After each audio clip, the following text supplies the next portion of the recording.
Good evening, नमस्कार। आज के इस क्लास में हम लोग जानने जा रहे हैं कि देखिए, जब सीज फायर हुआ है भारत और पाकिस्तान के बीच में जो युद्ध हो रहा था और ऑपरेशन सिंदूर जो भारत ने चलाया था, आतंकवादियों को जो टेररिस्ट कैंप था उसमें उन लोगों को निस्तनाबूद करने के लिए। और इसी दौरान जब डोनाल्ड ट्रंप ने अमेरिकन प्रेसिडेंट जो है और उनके उपराष्ट्रपति जो डी वैंस जो है, उन लोग की सक्रियता में जो सीज फायर हुआ है फिलहाल के दिनों में, और एक जो 12 घंटे के बाद भी सीज फायर का उल्लंघन किया गया है और एक दूसरे पर आरोप प्रत्यारोप हो रहा है पाकिस्तान और इंडिया के तरफ से। जानते हैं कि इसमें क्या हो रहा है और इसका जो डेवलपमेंट है वो क्या क्या हुआ है, आइए देखिए समझते हैं। Ceasefire updates between India and Pakistan, क्या क्या हुआ है तो देखिए। तो India and Pakistan have agreed to a full and immediate ceasefire, यानी मतलब कंप्लीट रूप में और इमीडिएट मतलब तुरंत सीज फायर युद्ध विराम करना के उन लोगों का अनाउंसमेंट हो चुका था। लेकिन फिर इसमें क्या हुआ कि दोनों तरफ से आरोप का सिलसिला जो है वो चलने का प्रारंभ हो गया और दोनों तरफ से एक दूसरे के ऊपर जो आरोप है वो बढ़ता जा रहा है। देखिए, पाकिस्तान और इंडिया का जो स्टैंड है, पोजीशन क्या है। देखिए, इंडिया ने क्या बोला है कि मिलिट्री स्टैंड इसका है, यानी कि जो टेरर कैंप में इन्होंने अटैक किए थे और इनका जो स्टैंड साफ है ताकि अगर आतंकवादी पाकिस्तान में पलेंगे बढ़ेंगे तो उनको निस्तानाबूद करने के लिए भारत सरकार हमेशा ही सेना की मदद लेगी और सेना उसके लिए तैयार भी रहेगी। देखिए, डिप्लोमेटिक मीजर्स यानी कि कूटनीतिक तौर पर भी भारत अपने स्टैंड में वो सक्षम है और वो अपने स्थिति में मजबूत है। साथ में सीज फायर कमिटमेंट में वो हमेशा ही पालन करता है और कहता है कि भारत हमेशा ही जो भारत और विश्व के जो नीति है उनका फॉलो करता है। देखिए, समझते हैं ये 3 पॉइंट जो भारत का पोजीशन दिखाता है। देखिए, पाकिस्तान का पोजीशन क्या है।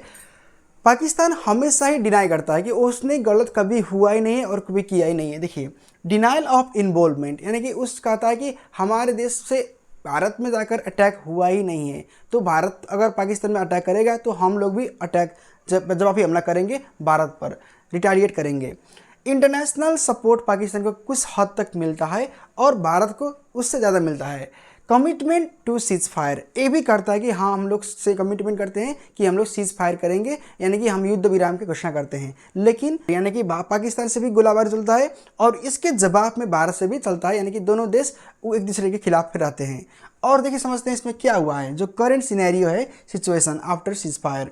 देखिए, सीज फायर अनाउंसमेंट तो हो चुका था, लेकिन क्या हुआ, म्यूचुअल एक्यूजेशन यानी कि एक दूसरे पर आरोप प्रत्यारोप चल ही रहा है, इसका दौर चल रहा है।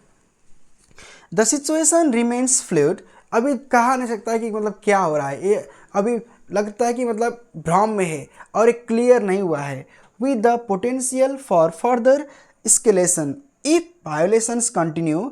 Ongoing diplomatic efforts are crucial to stabilize the regional and prevent a return to full scale conflict. अगर देखिए, कूटनीतिक तौर पर पाकिस्तान और भारत का जो संबंध अगर स्टेबलाइज नहीं हुआ, अगर शांत नहीं हुआ, तो दोनों देश एक दूसरे पर आक्रामक होते रहेंगे और दोनों देश का सेना भी तैयार रहती है हर हमेशा ही। और देखिए, अगर इसमें क्या होता है कि जब एग्रीमेंट हुआ है सीज फायर का, अगर दोनों देश को पालन नहीं होते हैं तो अंतर्राष्ट्रीय जो संबंध है इन देशों के साथ वो भी 2 पार्ट में डिवाइड हो सकता है। यानी कि वर्ल्ड का जो अधिकतम देश है वो भारत के साथ रहेंगे, लेकिन कुछ देश जो है जिसके तुर्की, चाइना हो गया, और भी देश है जो पाकिस्तान के फेवर में आएंगे, यानी कि वर्ल्ड डिवाइड हो सकता है और एक कॉन्फ्लिक्ट बढ़ सकता है। इसलिए डोनाल्ड ट्रंप और उनके जो गवर्नमेंट के जो टीम है उन्होंने हमेशा ही कहा है कि इस युद्ध को जितना चाहे उतना ही कम समय पर समाप्त करना चाहिए ताकि कल के दिनों में दोनों देश के बीच में कोई टकराव ना रहे। और इसके आगे वाला अपडेट आपको आगे देंगे। आज के लिए इतना ही, और बताएंगे आपको कि पाकिस्तान और भारत में न्यूक्लियर वार हुआ तो किस देश के पास कितने न्यूक्लियर बॉम्ब्स है और किस देश के पास कितना एयर डिफेंस और कितना कैपेबिलिटीज़ है कि एक दूसरे के लिए वो मजबूत स्टैंड रखते हैं पूरा वर्ल्ड में। Thank you.